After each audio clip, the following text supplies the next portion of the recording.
Hi, I'm Tyler Call. I'm an attorney here at the Advocates. Today we're going to talk about the difference between comparative fault and comparative negligence and how that might impact your personal injury case. The topics we're going to cover today are the difference between federal and state comparative negligence, what contributory negligence is and when you should worry about it, and what comparative fault means and how it affects your case. Let's get started. First of all, we need to evaluate who's at fault and how do we do that. In auto cases, it's pretty easy to evaluate who's at fault. The police will come, they'll do an investigation, they'll talk to witnesses, and we all kind of have a familiarity with the rules of the road, traffic laws, and we kind of know who's at fault. Classic example of this is a rear-end collision. You get rear-ended while you're at a stoplight. The light was red and you were stopped and someone didn't know that the light was red. They come up behind you and they rear-end you. It's not hard to figure out who's at fault. Trickier situations come in an example of if you've got a driver who's coming towards an intersection, they've got a green light, they're following the speed limit, and there's a driver who's in the middle of the intersection waiting to turn left.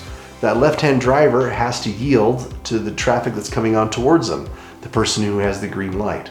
So what happens if that driver in the left-hand lane proceeds to make their left-hand turn and then gets into an accident? It's probably pretty clear that the person making the left-hand turn is at fault for the accident. And I would argue that they should be assigned 100% of the fault for that accident.